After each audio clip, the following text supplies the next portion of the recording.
Welcome. I'm E.G. Marshall. And forget because we must, and not because we will. So the man wrote over a century ago. Are there things that we forget because we're better off not remembering them? Of course. Life is far more pleasant if we choose only to recall the happier moments. In fact, our very survival might depend on deliberately forgetting many things. I don't know what you're talking about. But you do. You do. You obviously have me confused with someone else. Do you think I could ever forget that face? I've never even been to Europe. Do you think I could ever forget that voice? What are you doing with that gun? I am your executioner.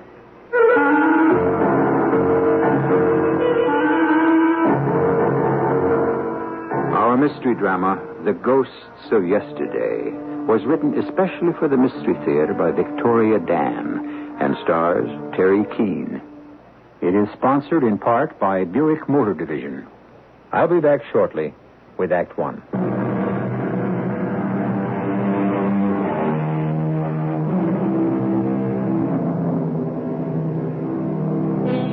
America, the melting pot. For centuries, welcoming millions to both its shores. They come here seeking a new life, and soon they become Americans.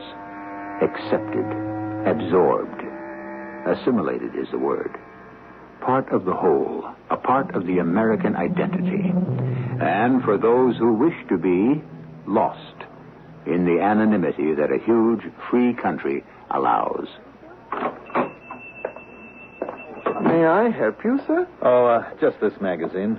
Oh, and, yes, a pack of Royal filters. Royal filters. Just a moment.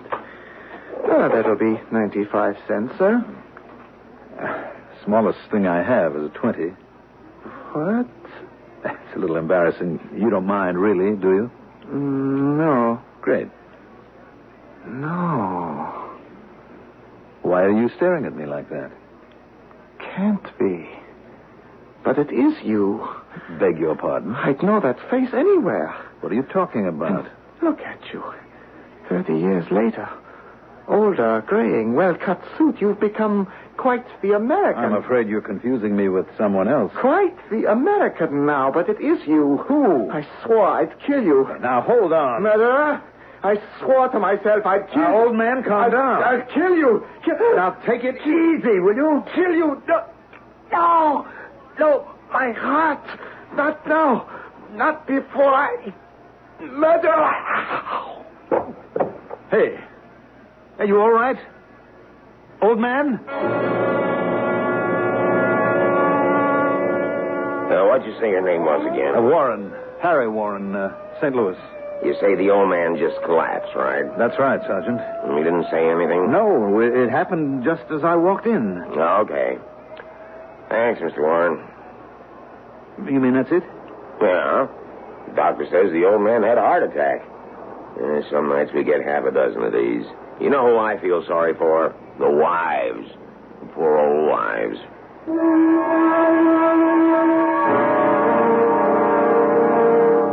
All right, sure. What? I don't know, Carolyn. It's up to the entire committee.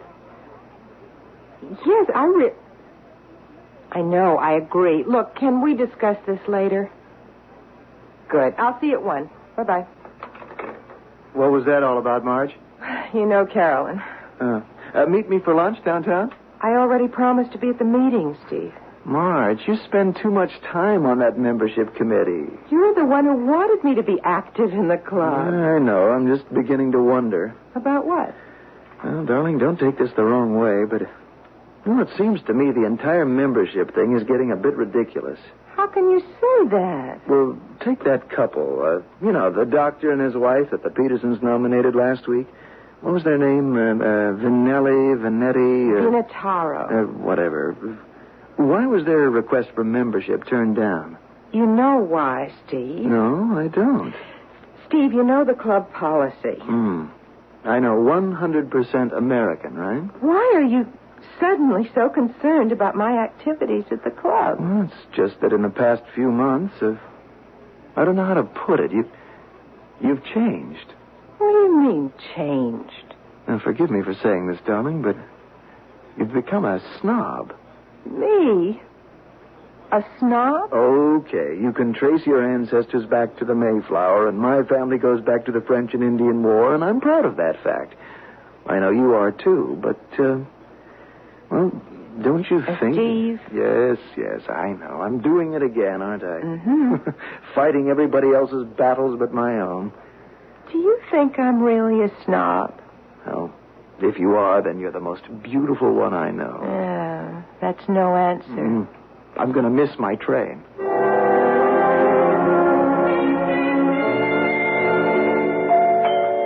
Oh, she's early again. All right, I'm coming. Carolyn, I wish you would... Oh. Who are you? Mrs. Stafford? Yes? Mrs. Marjorie Stafford? What do you want? I would like perhaps a moment of your time. If you're selling anything, I sell nothing. I wish to talk. I'm sorry, but I happen to be busy. It is rather an urgent matter. Really, I don't have the time, if you'll excuse me. It is rather cold on these steps. Perhaps you would be courteous enough to let me inside. Perhaps you would prefer it if I called the police? The police? But this is a personal matter, Mrs. Stafford. It concerns a place called Hammenbeer. Hammenbeer? Yes. It is a small village in Western Europe. I've never heard of it. Are you sure, Mrs. Stafford? Quite sure. But certainly you have heard of Hammenbeer. Why? Well, why should I? You were born there. Won't you come in? You have a lovely home, Mrs. Stafford. Would you come to the point? My name is Koslow. Valerius Koslow. What is it you want? But surely you know what I want. Money? Money? You think I am some sort of person who, what is the word, extorts money? No one knows where I really come from, Mr. Koslow, not even my husband, and I would like to keep it that way. Are you ashamed? I don't see where that's any of your affair. Mr. Koslow, please, what do you want from me? I am surprised you did not recognize my name. Should I? In my country, or should I say our country, I do enjoy quite a reputation. What for? You might say I am a kind of detective. I am retained by the government, although I would gladly work without fee. What do you do, Mr. Koslow? For example, it has taken me many years, but I have finally found you. Why? Why have you been looking for me? It has been over 30 years since the war. You remember the war, Mrs. Stafford? No. I was very young at the time. I would say 8, 9 years old. Yes. It was a most difficult and tragic time. I, for example, worked with the resistance. I recall a particular incident when several American paratroopers had to be sheltered from the Nazis. Not very easy in occupied country, wouldn't you say? Why are you telling me this? The Americans were hidden in this town that was staunchly loyal to the resistance. Eventually they escaped. But you know the rest of the story, don't you? Please, Mr. Koslow. The ending was not quite so happy for the inhabitants of the town. The military commander in that area, a rather vicious SS officer, Captain Dietrich, discovered what had occurred and ordered suitable retribution. The entire town, all of its inhabitants, destroyed. That is all except for one little girl with long gold braids who managed to hide in a cellar. Why are you telling me this? The little girl was you. No. You're wrong. I need your help, Mrs. Stafford. You are the only person left alive who can positively identify him. Identify who? Captain Hans Dietrich. Dietrich? After the way he disappeared, we have reason to believe he emigrated to the United States with a falsified passport. Dietrich is here? In America? All our contact could confirm was that Dietrich had purchased an interest in a corporation called Northern Plastics. Is that all you know? We believe he is using the name of Warren. Warren. Oh, yes. Like you, Mrs. Stafford, he has become totally Americanized. I believe that's the way the expression goes. Now, what we need from you is a positive identification. You mean look at a picture? Not exactly. We want to extradite him for trial, but your testimony is crucial. You want me to testify? In court? I realize the past is painful, Mrs. Stafford. No, but I won't do it. do you realize how important this is to us, to our country? Your country, Mr. Coslow. So, that is how it is. Mr. Coslow, you don't know how it is. What I was before I came here is nobody's business. If I were to testify, everybody would know. Is that so important to you? Yes. The past is past, Mr. Coslow. I live for the present. I am talking about justice, Mrs. Stafford. Justice. Please, I'd like you to leave. Very well. But I will be back when you have changed your mind. I won't change my mind. Please, I beg you. Think about what you are doing. We have nothing more to discuss. I see, I see. Let me just remind you of one thing. The past, I agree, is past. But don't let it fool you. It has mysterious ways of catching up with all of us. Not with me, Mr. Coslow. Not with me.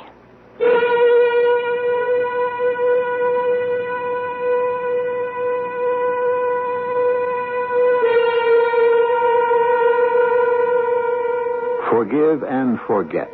That's the motto that the great humanitarians would have us all live by. However, most people usually choose one or the other. There are those things that we would prefer to forgive, but never forget. But more painful, more destructive must be the events our minds choose to forget, but our hearts refuse to forgive. I'll be back shortly with Act 2.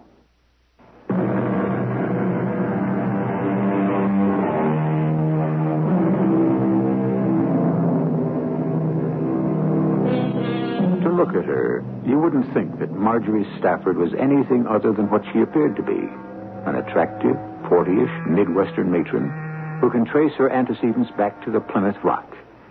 It now develops, however, that she has hidden from everyone a devastating past.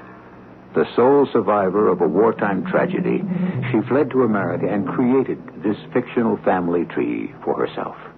A fabric which threatens to become unraveled if she cannot control her conscience. You are the only one who can identify him. Please, Mrs. Stafford. No, I can't help you. I can't. Please help us bring Dietrich to justice. Oh, don't ask me, please. Don't ask me. Please don't ask me to remember. Honey, what's the matter? Oh, Steve. You're having another nightmare. Oh, I'm all right. Marge, hey. Marge, what's the matter? Nothing. Nothing. It's me, isn't it? No, darling. No, of course not.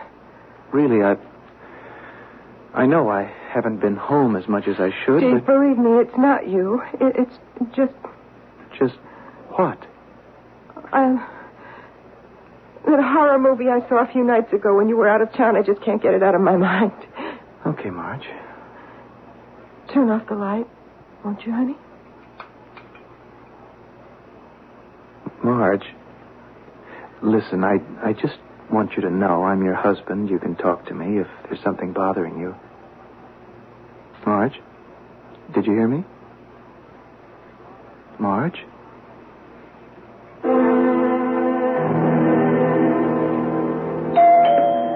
Just a minute.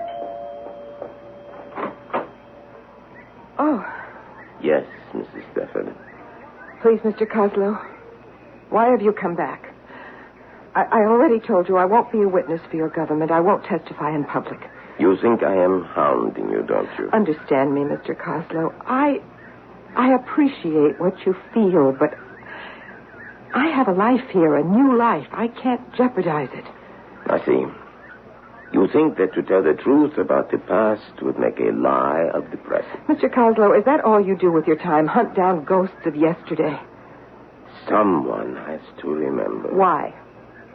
There were people. How can you forget them? Your own family, your mother, your father. Don't you owe them something? I have no family. I will be staying at the Clarkton Hotel, Mrs. Stafford. I will be there until I receive your call. I don't intend to call you. The ghosts of yesterday have circled your eyes and tortured your sleep. I will be seeing you soon.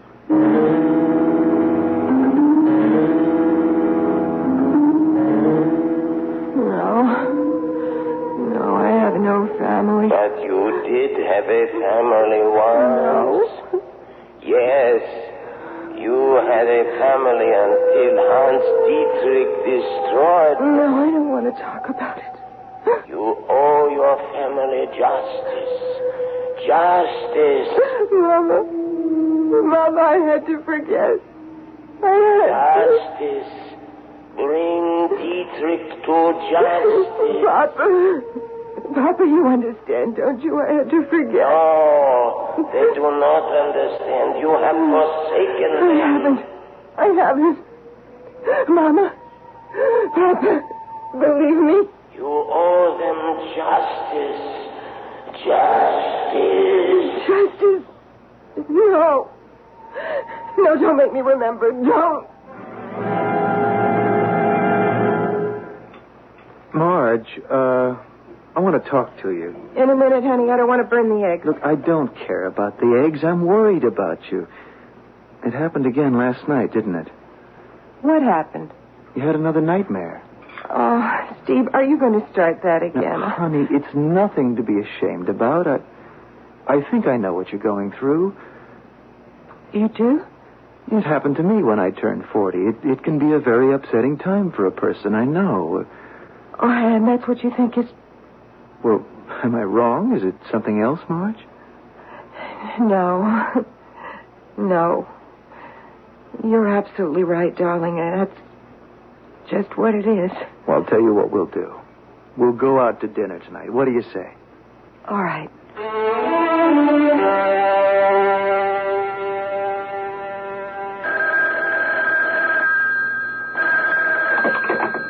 Hello? Marge, you'll never guess what happened this morning. Steve, what is it? It's fantastic, honey. I think I got the account. What account? Now, look, I know I promised you about dinner, but do you mind if we meet you at the restaurant? We? My client. I want you to meet him. Oh, well, sure. Love you, honey. Love you.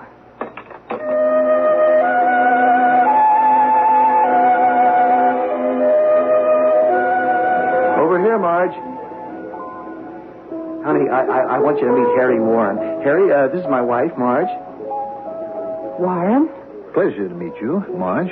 Harry is Executive Vice President of Northern Plastics. Oh, Northern Plastics. Yeah, say, what about cocktails before we order dinner? Marge, your usual? I'm sorry, what? Vodka Collins, darling? Yes, that's fine. Harry? Oh, anything for me, Steve. Anything? Sure. Oh, I'll tell you what. What I really would like right now would be a nice tall glass of beer. Domestic or imported? Well, any is fine with me, Marge. Though there is really one that is supposed to be the best in the world. You can't get it in this part of the country. Oh? It's imported from the Rhine Valley. A stream with the clearest, purest water in the world. It's called... Hofstein? Yes. Well, isn't this delightful? I thought no one else ever heard of it. You people have. And then the girl said, but Mr. Warren, we canceled your reservation a week ago. Oh, that's great, Harry. Say, Marge, remember what happened the time we took the trip to Wisconsin? What? Oh, it was a tiny resort, and the innkeeper couldn't speak a word of English. Really? Can you believe it, Harry? Some people can live in this country for years and never learn the language. All this poor guy could speak was... German. Can you imagine? In the heart of America? It's hard to believe. Do you speak German, Mr. Warren? I mean, Harry? No, not a word, Marge. Why do you ask? It's just that you seemed like the type of person who what? who might. Isn't that silly? Clarkson Hotel? Yes, do you have a guest registered there by the name of Kozlow? Valerius Kozlow? Yes, please. Mr. Kozlow, I'd like to talk to you, not over the phone. Can we meet somewhere? All right.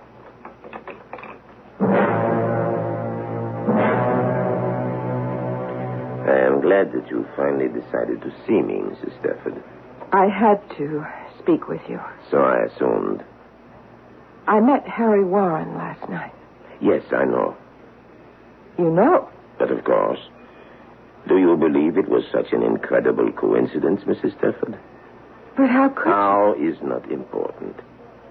Tell me, did you recognize him? Yes. Yeah. Warren is Hans Dietrich. You are positive? Yes, I'm quite positive. Excellent, Mrs. Stafford.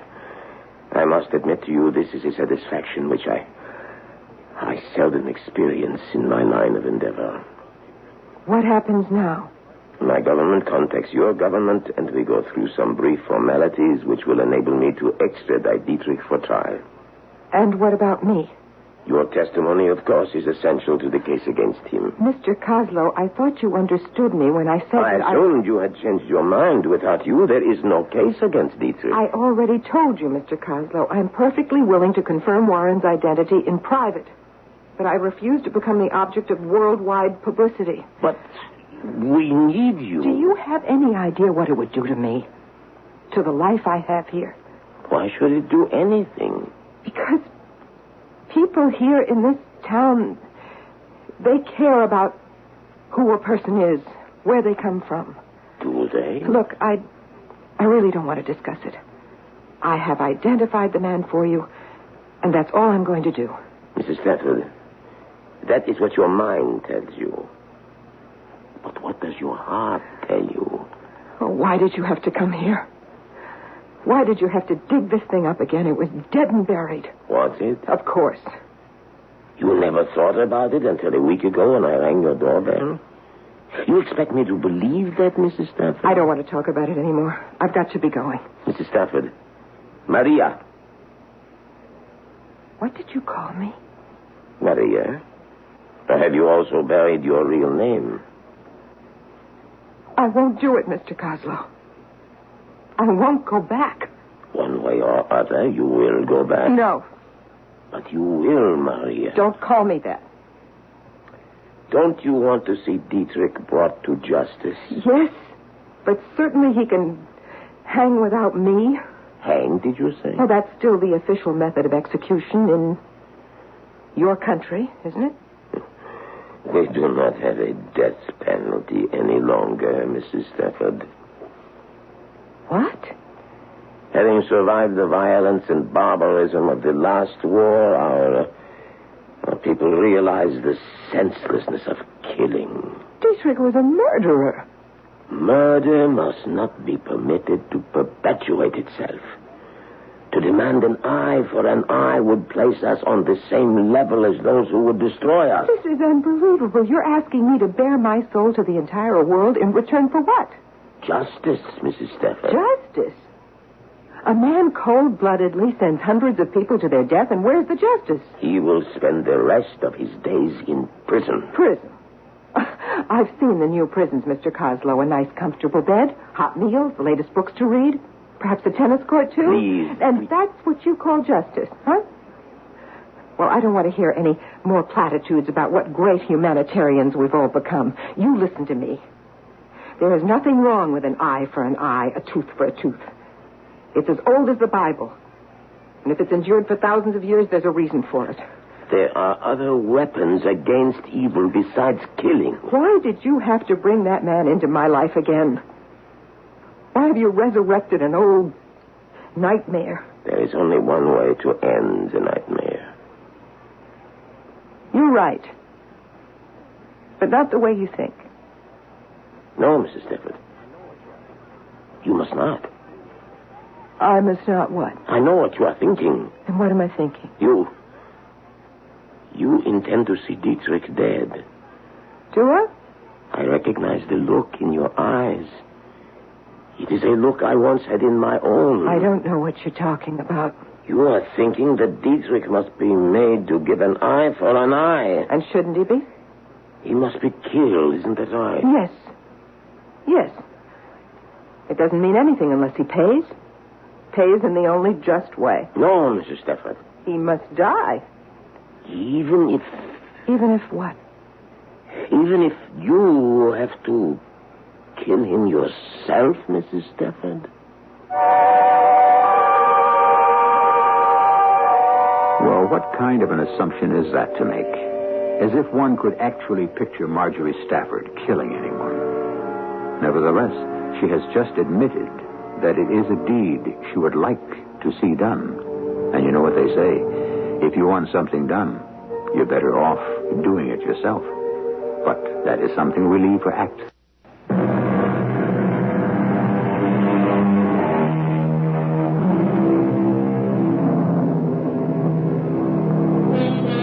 What force is it that drives people to murder?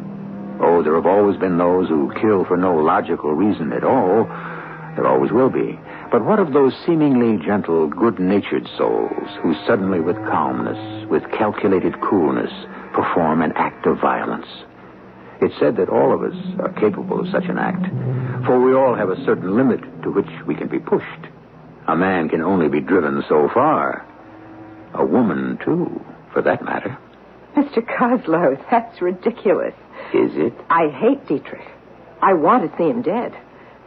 But to even contemplate killing him myself, that's ridiculous. You will testify for the prosecution, then? No. I haven't changed my mind. I warn you, Mrs. Stafford. Some way or other, you are deciding on your own method of justice for Dietrich. I only hope you make the right choice. Mr. Kozlow. No. This time, I am the one who leaves first. There is nothing else for me to say now. Wait.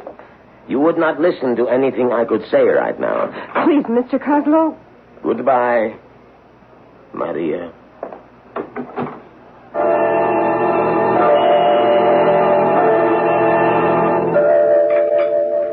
Oh, no more for me, honey. I couldn't eat another thing. Anyhow, I don't want to be late for my golf date. Oh, I didn't know you were going to the club this morning. Asked Harry Warren to play. Oh. Well, clumsy of me. Over here, let me help you clean that up. No, it's all right. So, you're playing golf with Harry Warren? In fact, I'd better get going. Steve, I suppose you really want to sew up his account. Oh, this isn't business, son. I really like the guy. Warren? You like him? Well, you have to admit he's a pretty likable fellow. Oh, by the way, I agreed to put his name up for membership this spring. In the country club? What do you really know about him? Oh, Marge, you know just as well as I do. He's just the type of person they want there. Wealthy, cultured, sociable. What's not to like about him? What if I were to tell you that... That what? Well, that Harry Warren isn't who you believe he is. Mm-hmm. Who is he, then? That he's actually a former SS officer. Captain Hans Dietrich. Marge, Harry Warren, an ex-Nazi? Yes. Honey, now listen, I really don't think you should kid like that. I'm not. I mean, you really think it's in good taste? Steve, I'm trying to tell you that... by the way, I hope you don't mind. I took the liberty of inviting him over for dinner tomorrow night. Why don't you make that wonderful chili of yours? He's coming here for dinner? Honey, I get the feeling you don't particularly like Harry. I don't. I can't understand why. You just wait till you get to know him better. Know him better? Sure. You and I will be seeing a lot of him.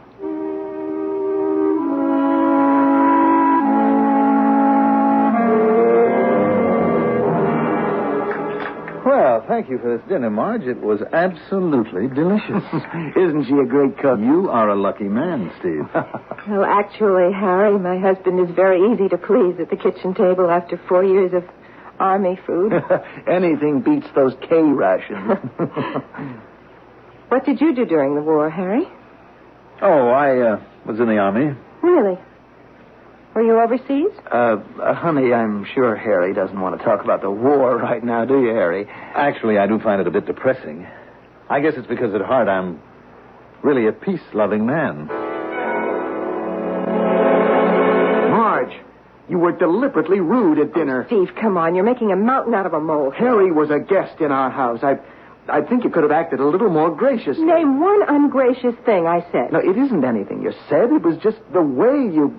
Well, you were giving him looks this evening that could have given anyone frostbite. Really? Really? I can't tell you how embarrassed I am. Well, I am sure that he didn't notice anything. Maybe not, but I did. Now, what have you got against the poor guy? Steve, could we just drop the whole thing? This just isn't like you, Marge. For goodness sake, what did Harry Warren ever do to you? Clarkton Hotel?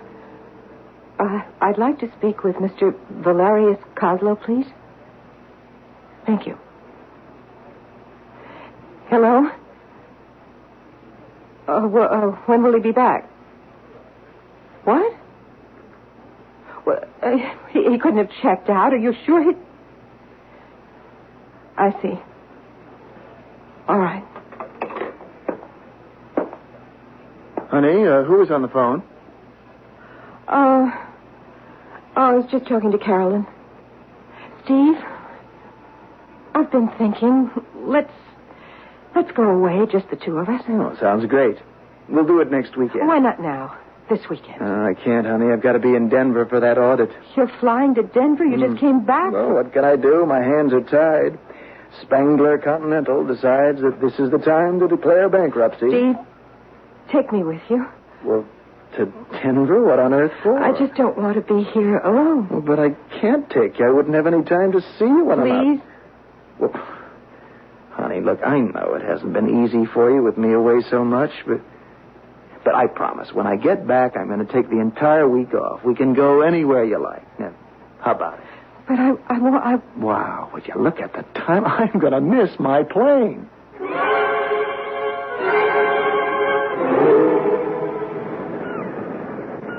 Well, I must say, Marge, I was more than a little surprised when I got your phone call. Oh?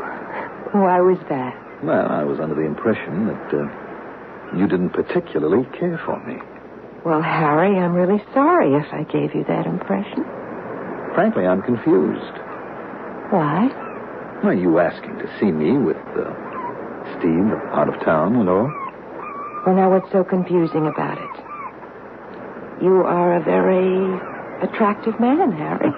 Marge... And I can tell you aren't exactly indifferent to me.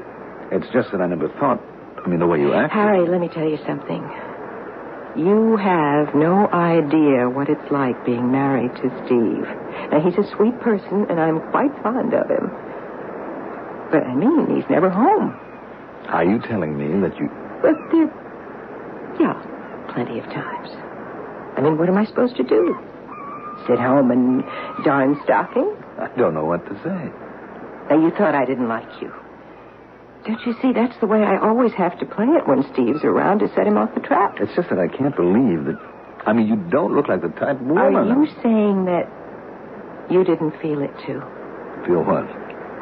What do they call it? Kind of vibration, chemistry? Of course I felt it. I felt it from the first time we met in that restaurant. What are you doing tomorrow night? I had no plans. Would you want to see me? Yes, I would. Where? It can't be anywhere in town. People would talk. Somewhere out of the way where nobody would recognize Marge, us. I know a place. It's the cabin of an old friend of mine. He's out of the country now, but he gave me the key. Oh? And believe me, it is so isolated, no one would ever see us. No one would ever suspect. Oh, good. I can follow you up there in my car. I still can't get over this. Harry, just one thing. Promise you won't mention this to anybody. Of course I won't. And, You sure it doesn't really bother you? Being Steve's friend and everything? Well, Steve is my friend, but you know what they say. All's fair in love and war. Yes, that is what they say.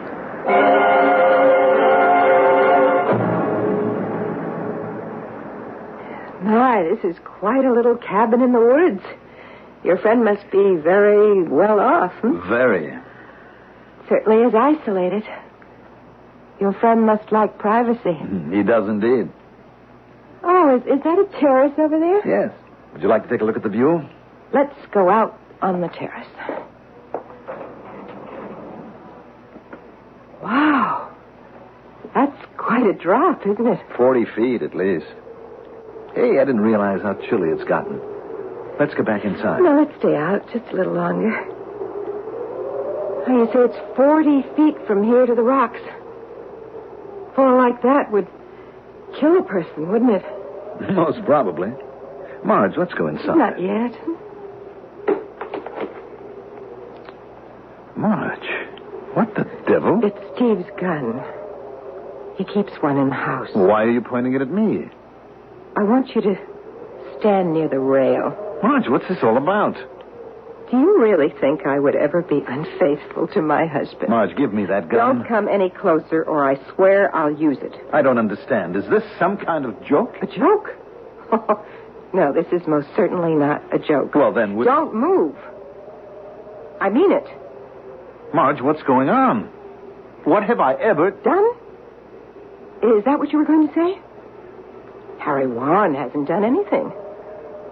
On the other hand, Captain Hans Dietrich has. Who? Don't look so surprised. I know who you really are. What are you talking about? In some ways, we have a lot in common. We're both survivors. You aren't making any sense. Both of us escaping the past, clinging to new identities, working year after year to remove every vestige of the old life, even down to losing our accents. You are not an American? I spent my early childhood in a village called Hammenbeer. Hammenbeer? Surely you remember it. During the war, we were occupied by the Germans. I was little, only 8. But I can remember they were commanded by a very young officer. His eyes a cold gray. A man who never laughed, never smiled. He was always posting pages of rules we were to follow. I think you've gone out of your mind. Let me finish. One day he was angry. I'd never seen any face so full of anger, rage. I was young. I didn't understand how things were. Something about helping soldiers, Americans. I was afraid of that face, the anger. So I hid in a doorway. I hid when the captain made everyone gather on the village square and made a long, hard speech about treason and how he must make an example of our town. Why are you telling me this? Because I want you to know the reason you are to die. You think I'm Dietrich? I know you are Dietrich. You're making a mistake. I've never even been to Belgium. How would you know that Hammenbeer was in Belgium? Now, look, Marge. You can lie to the rest of the world, but you can't lie to me, Dietrich. As if I could ever forget those eyes. And that voice. Your voice. Giving the final order. To level my village. Admit it. Admit who you are. I am Hans Dietrich. Captain SS. Military number 172-93481. I have brought you here, Captain Dietrich, for the purpose of administering justice. You have been found guilty of the murder of the village of Hammenbeer. Guilty of the murder of 271 people. My mother, my father, my 2 sisters. These things are necessary in times of war. Innocent people Treason is punishable by death. I now sentence you to death. Get up on that ledge. Now. I see. You intend to make me jump. You yourself said the fall would kill, didn't you? What is the matter, Mrs. Stafford? Your face. You don't even look afraid. I am not afraid. Aren't you going to beg me for your life? No. It is almost a relief to no longer deny who I truly am. I am Hans Dietrich, and I am proud to join my friends, my fallen comrades. Go ahead, shoot. Shoot! I am not afraid to die like a soldier. There is no greater glory than to die like a soldier. What are you waiting for? Shoot! No. No, it's what you want me to do, isn't it? It's the easy way out for you. It's merciful, quick, almost glorious for you. No. No, this isn't justice. You are afraid. No. I'm not afraid. Not anymore. I'm taking you back. Back to my old country. Back to justice.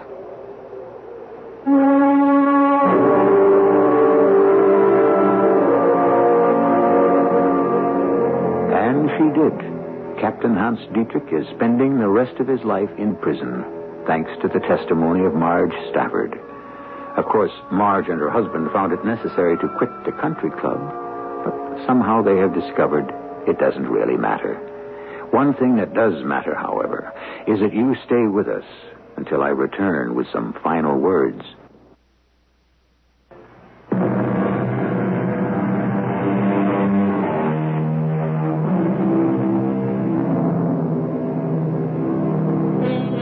Ralph Waldo Emerson wrote the words, "One man's justice is another's injustice. One man's beauty, another's ugliness. One man's wisdom, another's folly." How true the thought. But also, it is true that ultimately there is only one good and one evil, one right and one wrong. And if the human beings of this world finally ever come to realize that there is a universal ethic, mankind will have reached its golden age. Our cast included Terry Keane, Russell Horton, Leon Janney, and Mandel Kramer.